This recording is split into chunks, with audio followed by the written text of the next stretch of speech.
An extraordinary day to everyone. Today, we are going to discuss company registration with the DTI, SEC, and BIR. So the main objective of this training is to have basic knowledge on company's registration process with the said government agencies.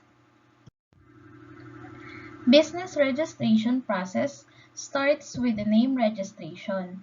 Under the name registration, we have the DTI and SEC. Before we proceed, let me ask first, what do you think why we need to register our business name? So let me answer my question. It is necessary to register our business with its corresponding government agency to provide it with a legal identity and also for us to gain the rights to use our business name. Sole proprietors must register with the Department of Trade and Industry or DTI, while partnerships and corporations are registered with the Securities and Exchange Commission or SEC. Let's discuss first the name registration of single proprietorship enterprises with DTI. So what is a sole proprietorship? So, a sole proprietorship is a business structure owned by an individual who generally has full control and authority over the business. This is the simplest form of business in our country. So, the business registration process for a sole proprietorship is relatively easy.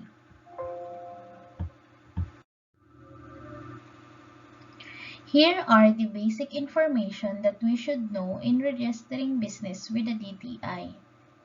As you can see, there are two ways on how to register with the DTI.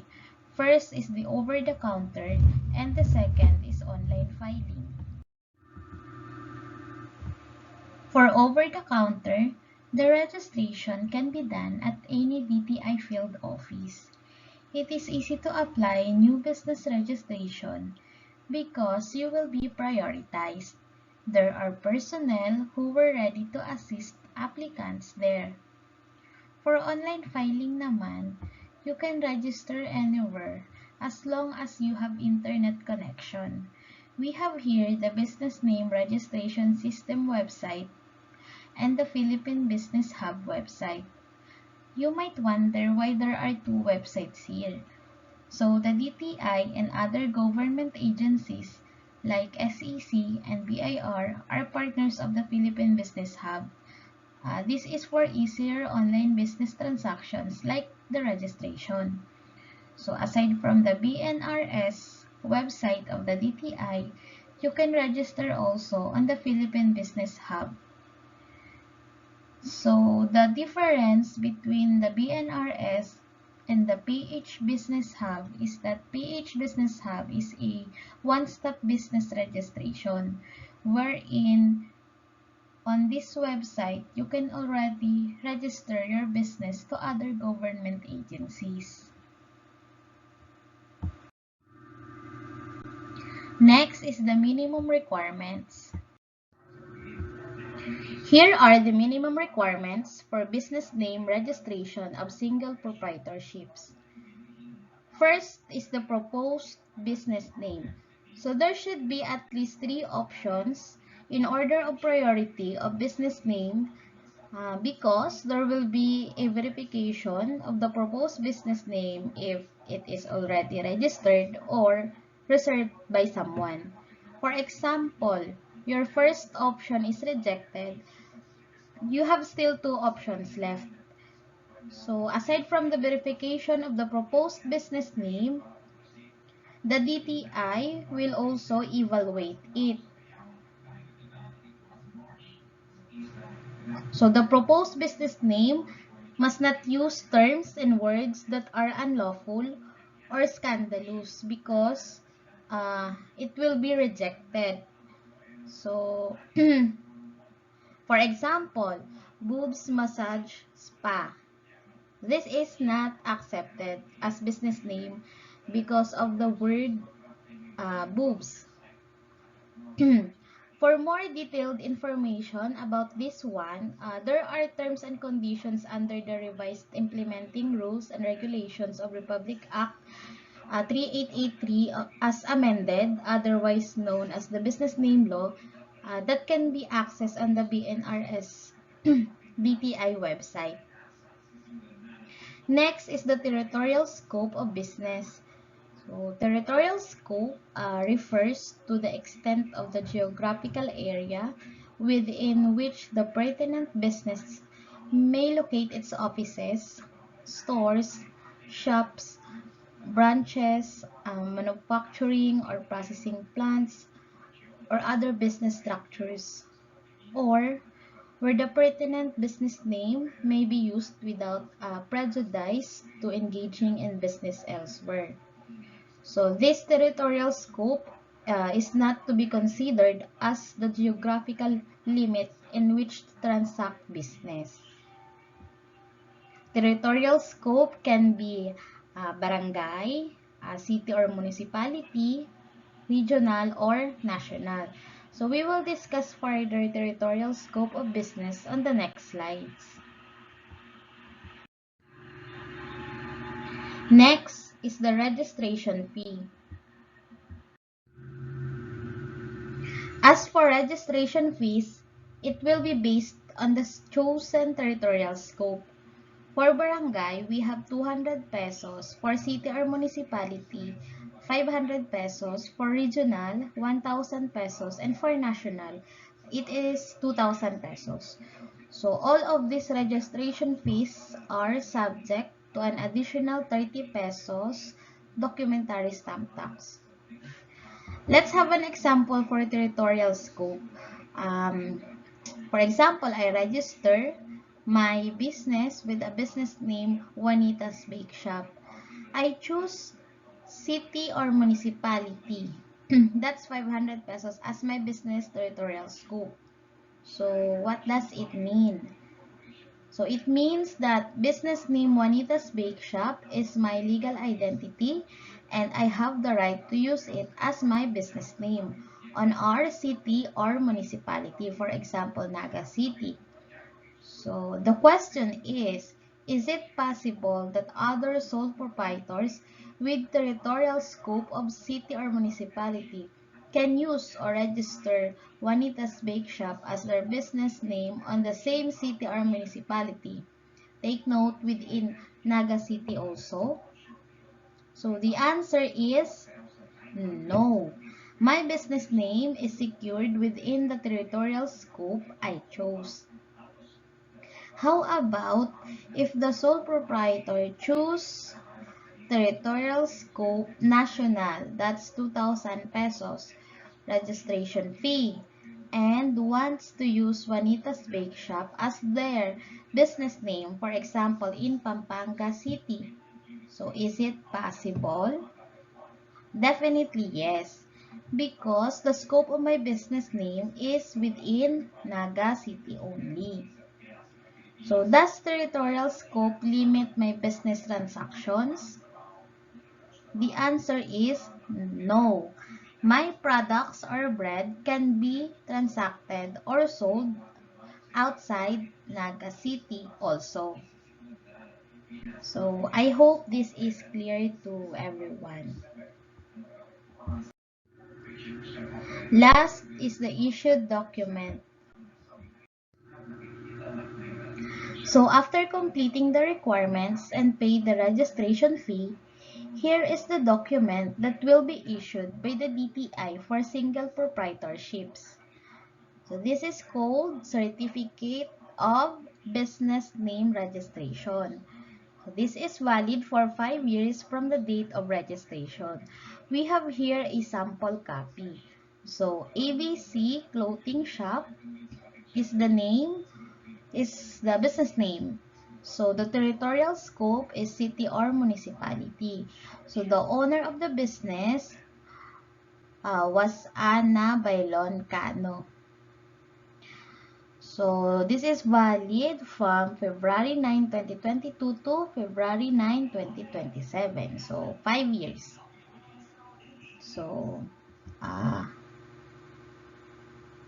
Indicated also the certificate number. So this is the example 1, 2, 3, 4, 5, 6, 1. Okay.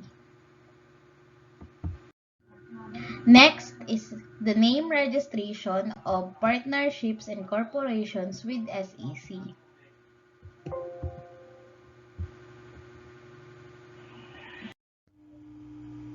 First, let me introduce to you SEC.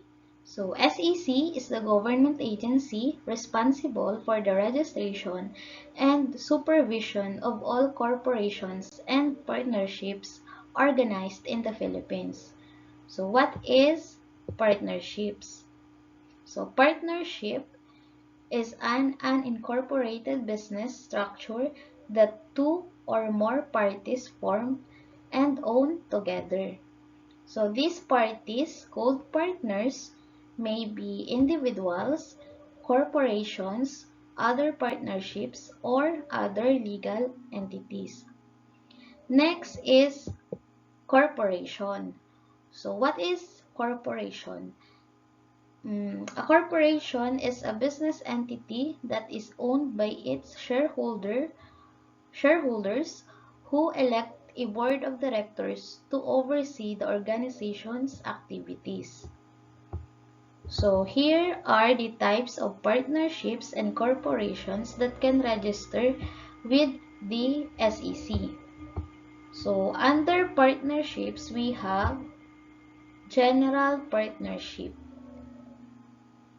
professional partnership, and limited partnership. Under corporations, we have one-person corporation, domestic corporations, and foreign corporations. So you might wonder, what is this one-person corporation? So this is a corporation with a single stockholder, and this kind of corporation is now possible in our country. The business registration process for partnerships and corporations is not as easy as on the sole proprietorships. So here are the basic information that we should know in registering business with SEC. So we have online filing of business registration with the Securities and Exchange Commission. We can register online using these two websites. The first website is the Electronic Simplified Processing of Application for Registration of Company, or ESPARC. This can be accessed on SEC website. The second website is the Philippine Business Hub that I mentioned and explained a while ago. So we can use either of these two websites. Next is the minimum requirements. One of the minimum requirements for partnerships and corporations is the proposed business name. On the website of SEC ESPARC, we can verify or reserve proposed name. For partnerships proposed name, we can use the words company, limited, associates, or partners. For corporation proposed name naman, we can use the words incorporated or corporation. If proposed name is allowed by the system, the reservation and confirmation notice is printed and given to the applicant. So there's a fee of 100 pesos valid for 30 days. So this fee of 100 pesos is a reservation fee. Another requirement is the articles of partnership for the partnerships and articles of incorporation for corporations. So the SEC ESPARC system allows the applicant or his duly appointed representative to input details of the articles of partnership and articles of incorporation. So all we need to do is to complete the details, and this is ready for review of the commission. Next is the registration fee.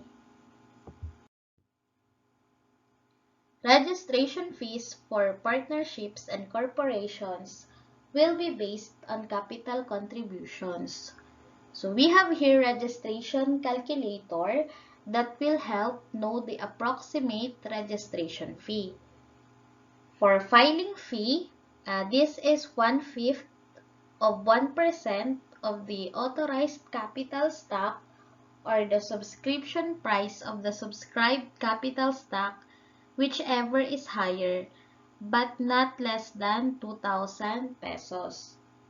For legal research fee or LRF, this is equivalent to 1% of filing fee, but not less than 10 pesos.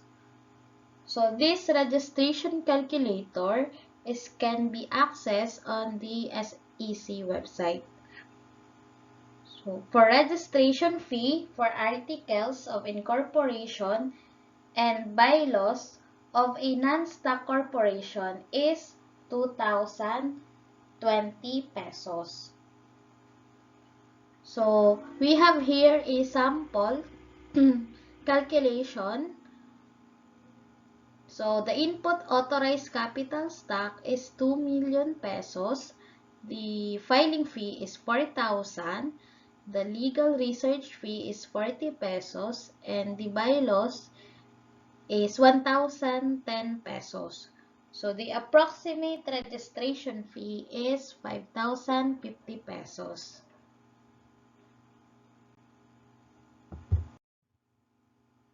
Last is the issued document. After completing the requirements and paid the registration fee, here is the document that will be issued by the SEC for partnerships. This is called Partnership Registration Certificate. So this has no expiration unless it is dissolved. So we have here a sample copy. So the name of the partnership is Akasha Banaba Komita and Company. So that's our sample copy.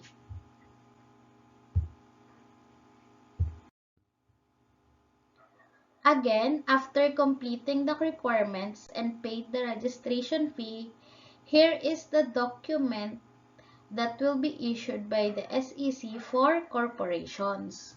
So this is called Certificate of Incorporation. This is valid for 50 years from the date of registration. So we have here a sample copy also.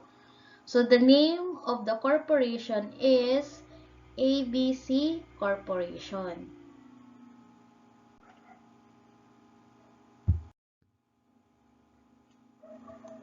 Next to our business registration process is the business permit.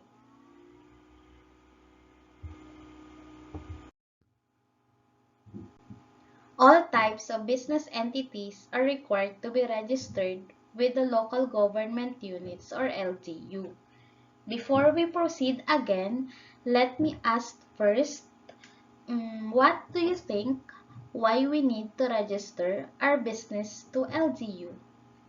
So, it is necessary to register our business with its corresponding local government units where our business is located in order for our business to actually operate legally.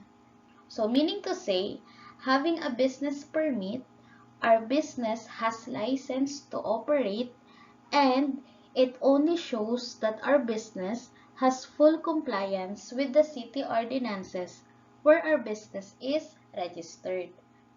Let's discuss now registration of single proprietorships, partnerships, and corporations with the LGU.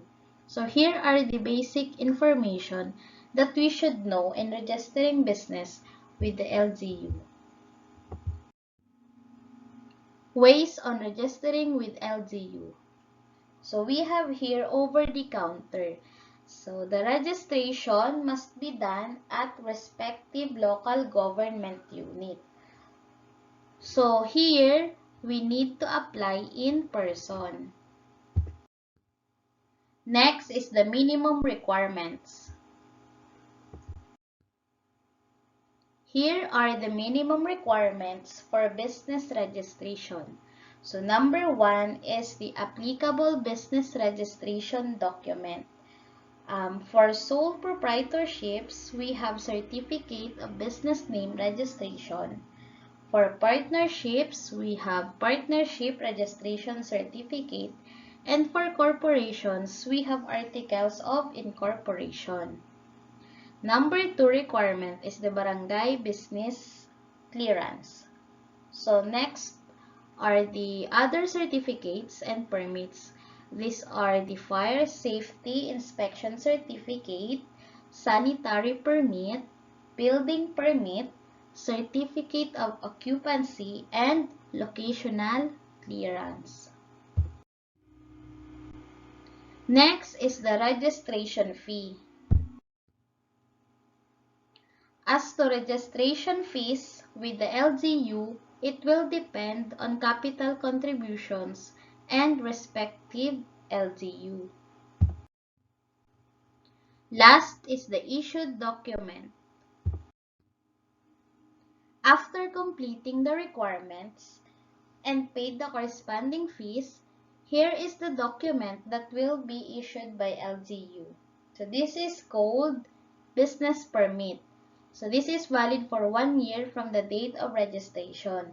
We have here a sample copy of it, and as you can see, a business permit plate number sample.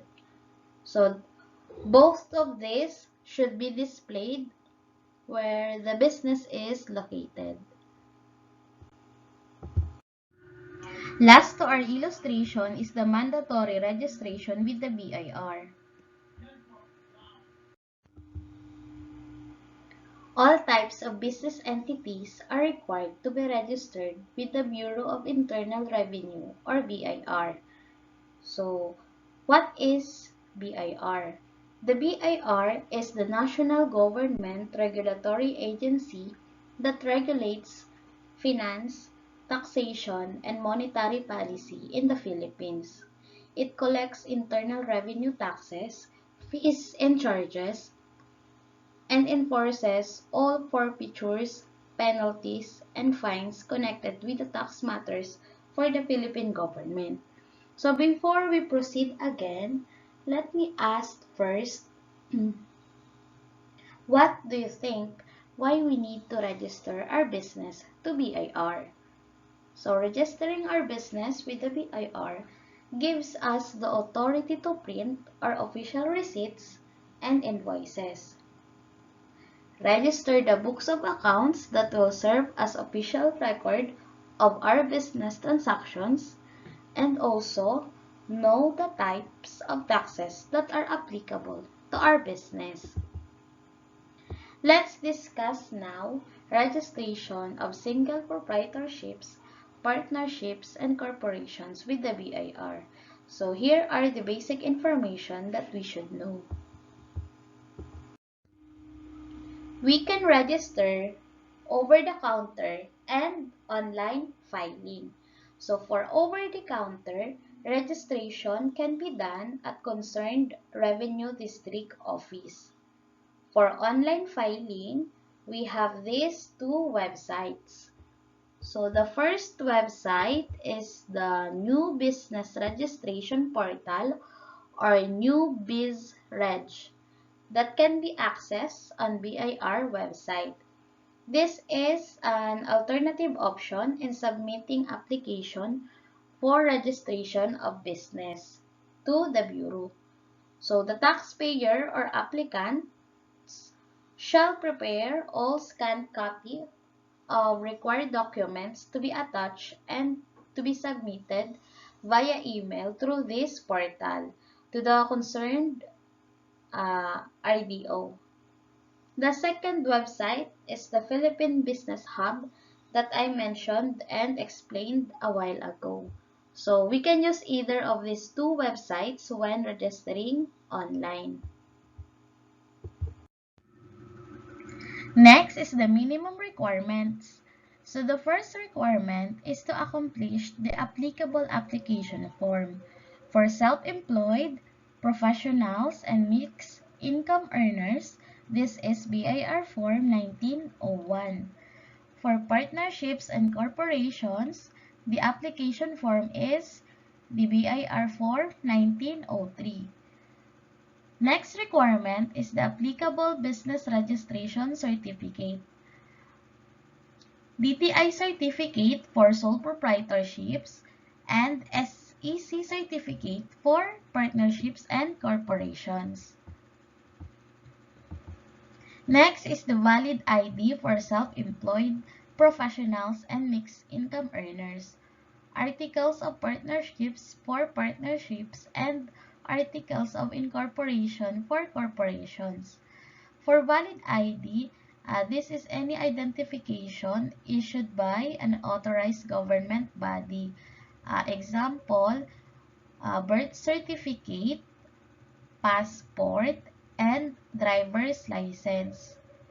So, it should be those ID that shows the name, address, and birth date of the applicant. Next is the business permit or duly received application for mayor's business permit. This is if it is still in process with the LGU. Next is the books of accounts. We need to register our books of accounts with the BIR. So this should be stamped by the RDO where our business is registered. So books of accounts are general ledger, general journal, cash receipt, cash disbursement, subsidiary sales journal, and subsidiary purchase journal. So the BIR allows three types of books of accounts. So we have manual, computerized, and loose leaf. So next requirement is the BIR form number 1906 or the application for authority to print receipts and invoices. And last is the sample receipts. So we should provide final and clear sample of principal and supplementary commercial receipts and invoices. So this will be the basis of the BIR in issuing us the authority to print certificate. So let's move to the registration fee. BIR registration fee is 500 pesos. So this registration fee is subject to an additional 30 pesos documentary stamp tax. Last is the issued document. After completing the requirements and paid the registration fee, here is the document that will be issued by the BIR. So this is called BIR form number 2303 or Certificate of Registration.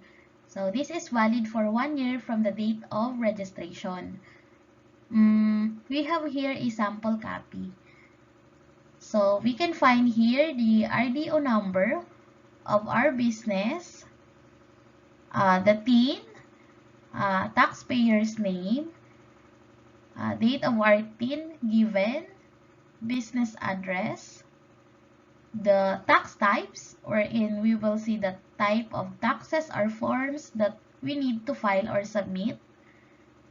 We have also here the company name, We have also here the code for industry or line of our business and the date when this form was given. We have also here a sample copy of Authority to Print certificate that will also be issued by BIR upon registration. So this is the document that enables a business to generate and issue official receipts to customers. So once the BIR certificate of registration is issued, we are given 30 days to have our official receipts and sales invoices printed. So we have here a sample copy. We can find here the printer details, of course, and the description of receipts or invoices. In this example, we have official receipts as the description. Type is VAT. So we have also here the number of sets per booklet, number of copies per set, and also the serial numbers.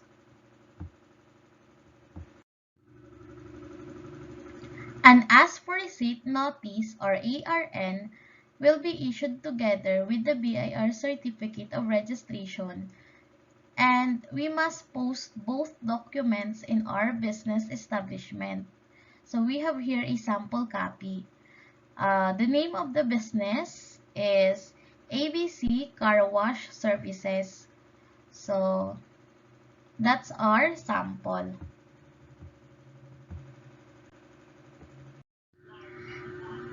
So that's the end of our training for today. So I hope you enjoyed and learned the basic knowledge you need to know from our topic, company registration with DTI, SEC, and BIR. Thank you and have a great day.